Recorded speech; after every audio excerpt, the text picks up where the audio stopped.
All right, I am going to show you how to use our tassel template and make a double-sided tassel without any hardware. Okay, so let's go overhead and I will show you all the steps. So the fun side of my tassel is going to be our So Hungry Hippie Raspberry Sparkle cork. And on the inside, I think I'm going to use this Anna Maria fabric of some sort because I have some and it's here and it's easy.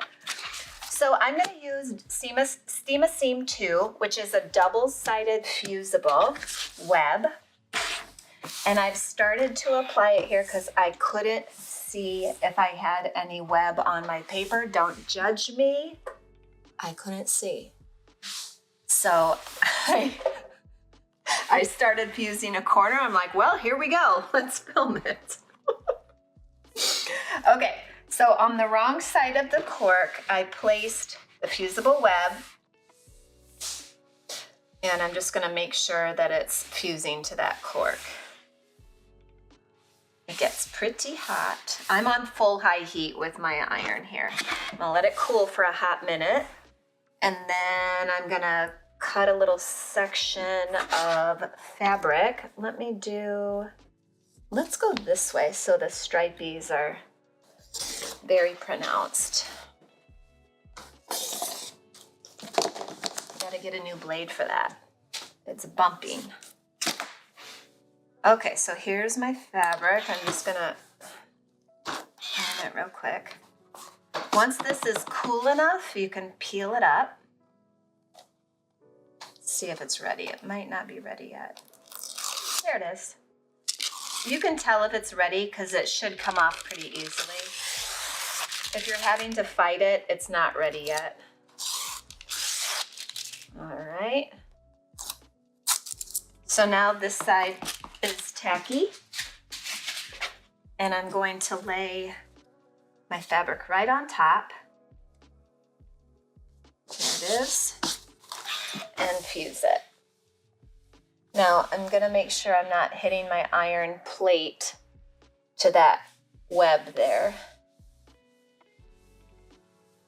All right, cool.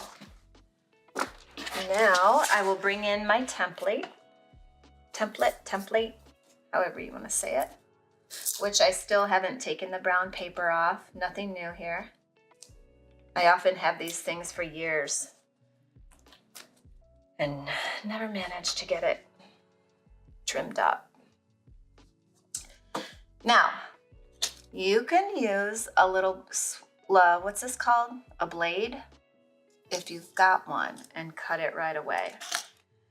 Or you can use a pen and mark your lines, or a pencil or chalk or whatever you want. First step, I'm gonna trim this down, and I don't think that blade is very good. Let me see if my 45 is sharp enough.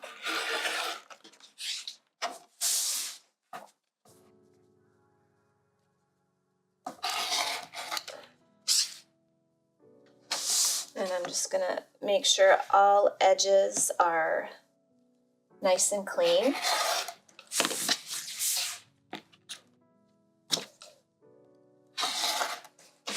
Okay, so there are those.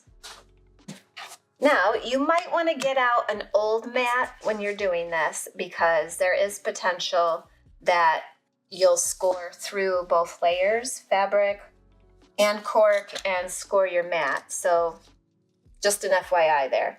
I usually start in the middle. Oh my, and then I'm not going to remember where I started, am I? I'm going to mark it. This is where I'm going to start. Go over, ooh, and try not to move your tassel. You don't have to press hard. Oh my Lord. Okay.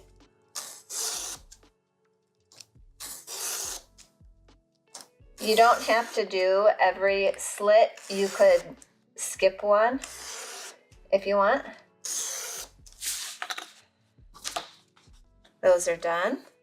Don't worry about going all the way down because I'm not going to make a gigantic tassel. I'm going to be cutting this off. So now I'm going to turn it around because it's easier for me to cut this way. And I put my dot on a previously cut or scored razor. And then I move my finger over. You don't have to do this, but I like to remember where I'm at.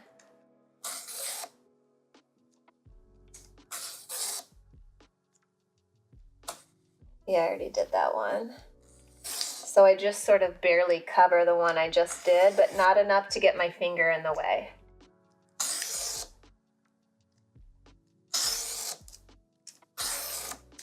Okay, there's that. Now I'm going to use this ruler and square up the bottom and trim it away. Okay. Looks like I left those big, which is fine. I can just trim those away. Or I can just cut up the ends there if I want. And you want this to stay whole. You don't want to score all the way up, okay? This section is really important to leave like that. So now I'll put my blade away and I'm gonna grab some glue. And then, you know what? I am gonna cut off this edge. This is going to become my loop in here. So I'm just gonna cut it in half and that'll be my loop.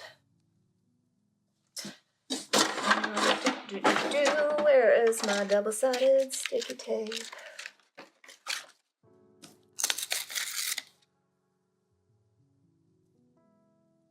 You can use glue if it's easier for you for this little guy. I just use a teensy-tiny bit. Put it in here, wrap it around.